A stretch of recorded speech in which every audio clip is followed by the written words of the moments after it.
दिन के बाद, आज से 2 दिन के बाद मैं सीएम की कुर्सी से इस्तीफा देने जा रहा हूं। और मैं तब तक सीएम की कुर्सी पे नहीं बैठूंगा जब तक जनता अपना फैसला ना सुना दे।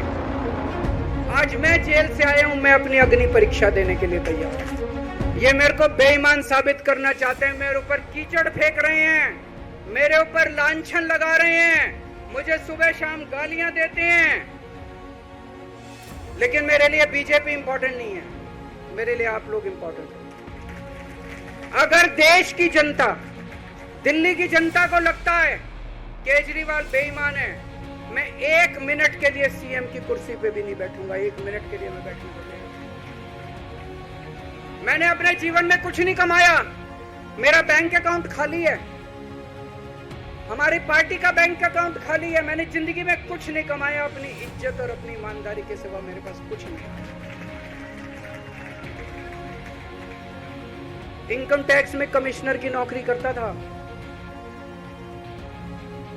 2000 में नौकरी छोड़ के सन 2000 से 2010 तक 10 साल मैंने दिल्ली की झुग्गियों के अंदर बिताए।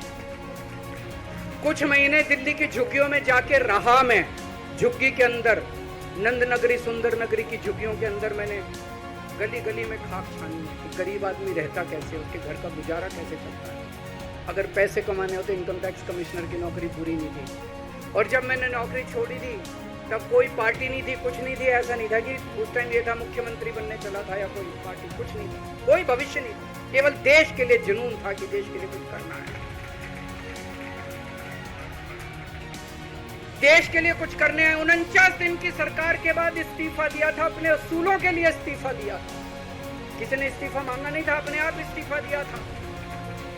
आज के तारीख में, आज के जमाने में कोई अपनी चपरासी की नौकरी नहीं छोड़ता। मैंने मुख्यमंत्री की कुर्सी छोड़ी, अपने आप छोड़ी। न पद का लालच है, न दौलत का लालच है, केवल देश के लिए कुछ करने का जुनून है, देश के लिए कुछ करने के लिए आए हैं।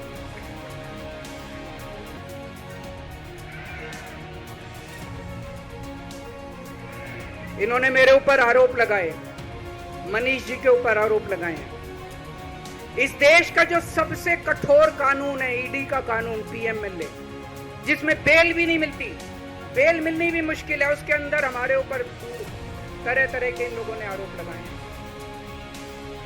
कोर्ट से हमको बेल मिल गई, उसके बाद आज की तारीख में, आज जो स्थिति है, इससे फालतू कोर्ट और कुछ नहीं कर सकता था जितना कोर्ट ने कर दिया हमारे पक्ष।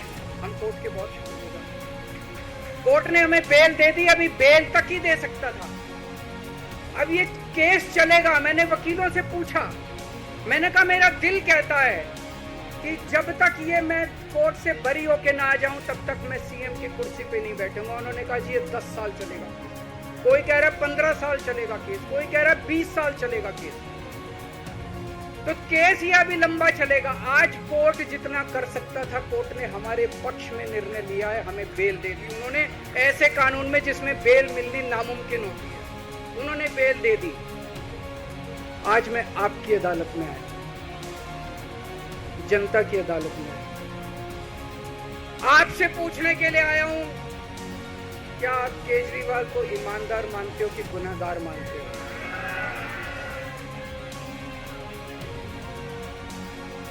मैं दिल्ली की जनता से पूछना चाहता हूं, मैं देश की जनता से पूछना चाहता हूं कि क्या केजरीवाल ईमानदार है कि गुनहगार है? दोस्तों, 2 दिन के बाद, आज से 2 दिन के बाद मैं सीएम की कुर्सी से इस्तीफा देने जा रहा हूं।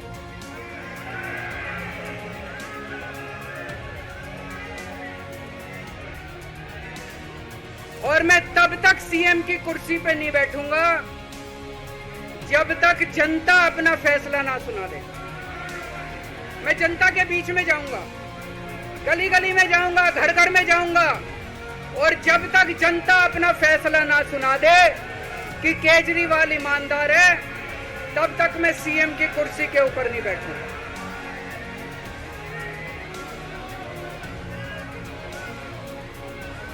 आज से कुछ महीने बाद चुनाव है, दिल्ली के चुनाव है। मैं जनता को निवेदन करना चाहता हूं, अपील करना चाहता हूं अगर आपको लगता है केजरीवाल ईमानदार है, मेरे पक्ष में वोट दे देना। अगर आपको लगता है केजरीवाल गुनहगार है, मेरे को वोट मत देना। आप अगर मेरे को, आपका एक एक वोट मेरी ईमानदारी का सर्टिफिकेट होगा। अगर आप मेरे को वोट देके जिताओगे और अगर आप कहोगे कि केजरीवाल ईमानदार है, तो चुनाव के बाद, उसके बाद जाके मैं सीएम की कुर्सी पे बैठूंगा। तब तक मैं सीएम की कुर्सी पे नहीं बैठूंगा।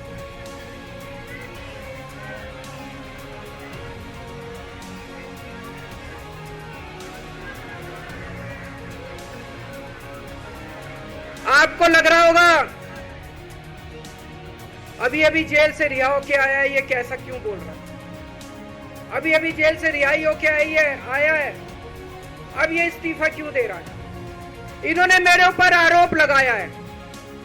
इन्होंने आरोप लगाया है कि केजरीवाल चोर है। इन्होंने आरोप लगाया है केजरीवाल भ्रष्टाचारी है। इन्होंने आरोप लगाया है केजरीवाल ने भारत माता के साथ धोखा किया है। ये करने के लिए नहीं आया था मैं, सत्ता से पैसा और पैसे से सत्ता, इस खेल के खेलने के लिए मैं नहीं आया था। मैं देश के लिए कुछ करने के लिए आया था। जब 14 साल के बाद भगवान राम वनवास से लौटे, सीता मैया को अग्नि परीक्षा देनी पड़ी थी। आज मैं जेल से आया हूं, मैं अपनी अग्नि परीक्षा देने के लिए तैयार हूं।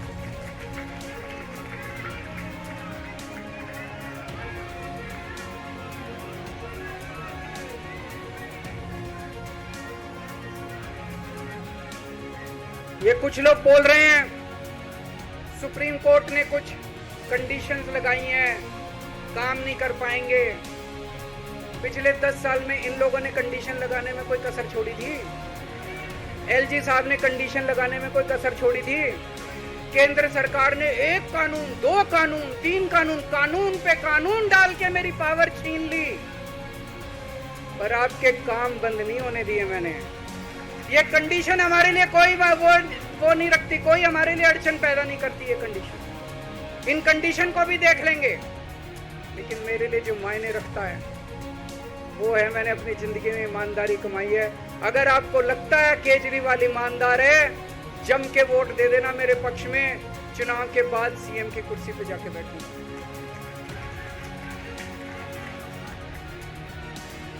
फरवरी में चुनाव है। आज इस मंच से मैं मांग करता हूं कि ये चुनाव नवंबर में कराए जाए, महाराष्ट्र के साथ कराए जाए, तुरंत कराए जाए चुनाव। और जब तक आपका फैसला नहीं आएगा, तब तक मैं जिम्मेदारी नहीं संभालूंगा। और मैं जब तक चुनाव नहीं होते, मैंने जैसे बताया 2 दिन के बाद मैं अपना इस्तीफा दूंगा। जब तक चुनाव नहीं होते, तब तक मेरी जगह आम आदमी पार्टी से कोई और मुख्यमंत्री बनेगा। अगले 2-3 दिन के अंदर विधायक दल की मीटिंग होगी और विधायक दल की मीटिंग में अगले मुख्यमंत्री के नाम का तय किया जाएगा। मैं मनीष जी से बात कर रहा था, जो पीड़ा मेरे मन में है वो पीड़ा मनीष जी के मन में भी है। इनके लिए भी वही सब कहा गया जो मेरे लिए कहा गया है। मनीष जी का भी कहना है कि ये दिल्ली के उप मुख्यमंत्री और शिक्षा मंत्री और मंत्री का पद तभी संभालेंगे जब दिल्ली की जनता कहेगी कि मनीष सिसोदिया ईमानदार है। तो मैं और मनीष सिसोदिया, हम दोनों का फैसला आपके हाथ में है, जनता के हाथ में है।